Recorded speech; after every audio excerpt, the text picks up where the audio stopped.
講下就易，但係你可唔可以聽日就減90%垃圾啊？我就諗唔掂點搞啦。你呢？ We are not just individual creatures, we are also whole ecosystems. Every human is a world of its own. The surface of the human planet is populated by a fantastic variety of life forms. They can be found on most of us. Monday night, Colton GP Extra Special, Well-Being, You, Planet, at 9:30 on Pearl. I don't like sitting around because the clock is ticking every second, every day. Life is full of colors. So be brave and venture beyond your comfort zone. Unlock your potentials. But embrace failure gracefully, for they are the fingerposts to success. Life is short, so smile and make every second count.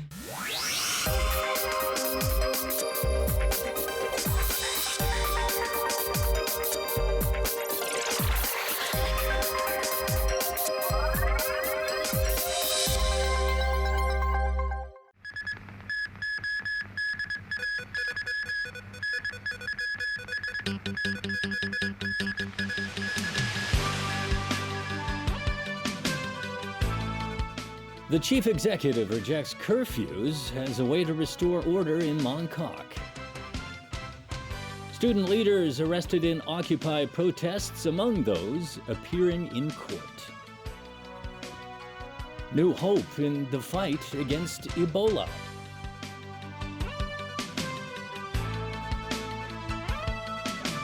Good evening and welcome. It is day 61 of the Occupy movement. Let's take you to the live camera now. Amid a heavier police presence tonight in Mongkok, things are getting rather crowded. Apparently, many of the people you see on the side of the street are milling about, claiming to be shoppers, possibly looking for late-night bargains. Earlier tonight, police arrested an Apple Daily photographer in Mongkok for allegedly trying to grab an officer's gun. It happened at around 8 o'clock when some people were gathering at the intersection of Sayong Choi Street and Soy Street. An officer at the scene told reporters he suspected the man was trying to get hold of another officer's gun, but a representative of the police public relations branch said the photographer was arrested on suspicion of assaulting a police officer. He was brought to the North Point police station. Meanwhile, roads and walkways are open again in Mongkok after a volatile night of clashes last night that saw plenty of arrests. Diane Till reports. Speaking from South Korea, Chief Executive Leung Chun-ying today praised the Hong Kong police for being effective, saying it would not be the best idea for the government to be forced into taking measures such as implementing curfews. He insisted that the best thing to do is for people to obey the law. Last night's upheaval began at around 7 p.m, with protesters gathering outside Bank Centre on Nathan Road just hours after a clearance operation by bailiffs and the police ended. Officers requested the crowd to disperse, but clashes broke out soon afterwards, and police used pepper spray to control the situation. Officers took many protesters away. Shops closed their shutters. Then another standoff over at Sayong Choi Street South as protesters amassed there. Police told them to leave, but they refused. Chaotic scenes as scuffles ensued. During this time, chants of genuine universal suffrage were heard echoing through the narrow streets. Around midnight, large groups of people gathered around Sayong Choi Street South and Soy Street. Police again told them to disperse, otherwise force would be used.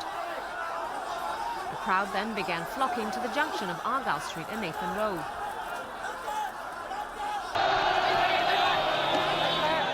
Many people crossed the road back and forth continuously. Police reinforcements arrived and forced people onto the pavement.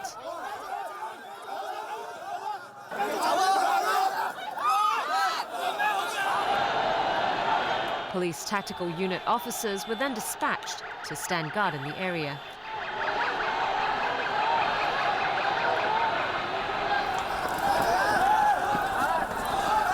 But more clashing erupted around 4 in the morning.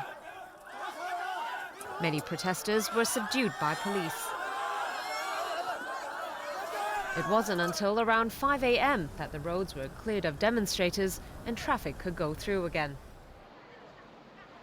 Today, police presence continued to be heavy in Mong Kok, standing alert in case protesters attempt to retake roads again. Some cosmetic shopkeepers were pleased that they could finally receive stock deliveries by truck for the first time in nearly 2 months. This shoe shop owner said he did 30% less business last month compared with October last year.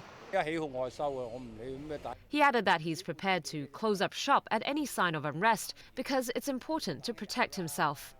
Some stall owners at the ladies' market are even more on edge as it takes them an hour to put away their wares. We can't just roll down a shutter and leave, this owner said. Meanwhile, Tourism Board Chairman Peter Lam commented that while tourist numbers have gone up slightly recently, the increase in those who stay overnight is small. He said hotel prices have dropped a lot and hoped this would bring more tourists to Hong Kong over the Christmas holidays. Diane To, TVB News. 31 of the more than 100 people arrested by the police during the 2-day clearance operation in Mong Kok made court appearances today. The defendants are out on bail tonight, but they've been barred from entering parts of Mong Kok. Here's Owen Fong. The defendants were brought to the Kowloon City Magistracy by police vehicles this morning. Among them were legislator Leung Kwok Hong, convener of the student group Scholarism Joshua Wong, and the Deputy Secretary General of the Federation of Students Lester Shum. The trio are accused of obstructing public officers from carrying out their duties. The prosecution requested to ban all defendants from entering the area bordered by Fa Yun Street, Shanghai Street, Mong Kok Road and Dundas Street as one of their bail conditions. The prosecution stated that this is to prevent the defendants from reoffending. Some of the defendants objected to the condition. Leung told the court that, as a legislator, he needs to attend many functions. Michael Vidler, legal representative of Wong, argued that the motivation of the prosecution is political, while stating that the student leader needs to enter the banned area for attending university. Principal Magistrate Peter Law rejected all of the defendants' requests, but allowed them to travel through the area on transport or in transit. All the cases today were adjourned until January 14th. I think my right as a human being and my authority as a legislator have been quashed by the abuse of the due process by the police forces. We do not hurt any people who are responsible for clearing the roadblock. However, the policemen try to hurt us. It's really out of our expectation. Outside the court, Wong also urged Occupy protesters to persist with their demands on political reform. As Wong was leaving the courthouse, he was pelted with eggs. Some of the egg also landed on Vidler. The broken eggs were left on the ground several meters outside the court as police officers went to the scene to investigate. 2 men were apprehended around Kowloon Hospital on suspicion of initiating the attack. Owen Fung, TVB News. A technician with the Now TV crew is free tonight after being arrested on suspicion of assaulting a police officer on Tuesday. The man was arrested while working in Mong Kok after the police claimed that his aluminum ladder hit an officer's leg. He was released unconditionally at Hong Hom Police Station early today. Police say the man refused to post bail and they reserve the right to prosecute him. Pan-Democratic legislators are crying foul over the way police treated civilians in Mong Kok Tuesday and Wednesday nights. The lawmakers stress that the ultimate solution to the deadlock is for authorities to answer the occupiers' demands for genuine universal suffrage. Stephanie Joy reports. The Pan-Democrats call upon all sides to exercise self-restraint in the umbrella movement. speaking out against what they call disproportionate force by the police during their clearance action in Mongkok over the past 2 evenings. Pan-democratic legislators say this causes distrust between civilians and law enforcement agencies. Even passers-by aren't spared, said Lee Chuk-yan of the Labour Party, referring to what he called the abuse of police power when he saw officers hit pedestrians on television. 所以我只能夠係話呼籲呢，就係示威者。 Frederick Feng pointed out that police who are in the position of authority should not have used excessive force. But he also called on Occupy protesters not to provoke officers or disobey police orders.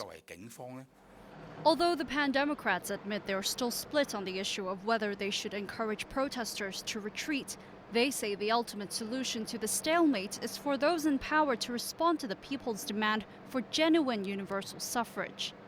This is a political question to be answered by political means.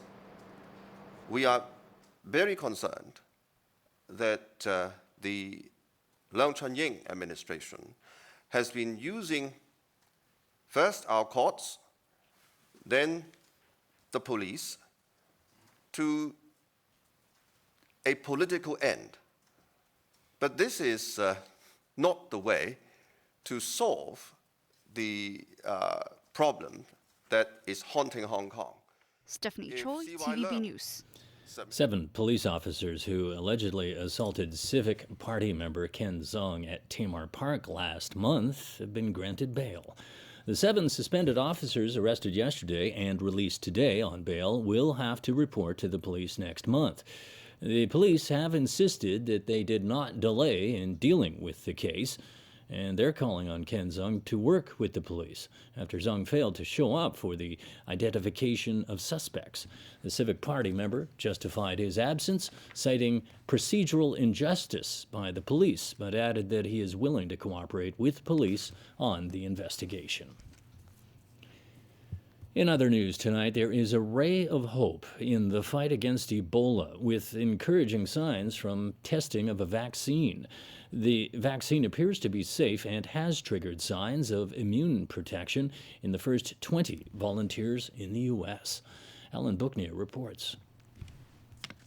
Testing of the vaccine began in early September on volunteers aged between 18 and 50.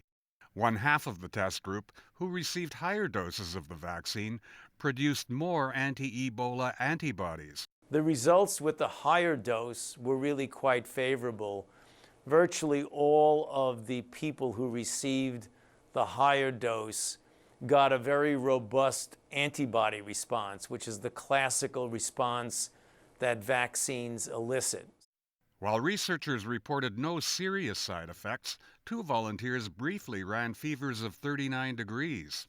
When you're dealing with vaccines, there are always little glitches that arise that might delay it one way or the other, but for the most part, we're hoping to start this much, much larger efficacy trial in first Liberia to determine if it actually works. Dr. Fossey says they're hoping to start testing in the West African country in early January. Meanwhile, the World Health Organization says infections appear to be stabilizing or declining in Liberia and Guinea, 2 of the 3 hardest hit countries. And there is hope that the Ebola outbreak in Sierra Leone has reached its peak and is slowing down. Efforts to curb the outbreak in Sierra Leone are being marred by striking burial workers. Some of them removed deceased Ebola victims from a mortuary and lined them up outside a hospital to protest delayed payment. This was an utterly despicable act and has been widely condemned. These people will receive all of their back payment, but will then be dismissed from the service. The death toll from the outbreak has risen to 5,689 from the almost 16,000 people who contracted Ebola. Alan Booknear, TVB News. Tensions have eased somewhat on the streets of Ferguson, Missouri, after 2 days of racially charged protests. The chaos was sparked by a U.S. grand jury decision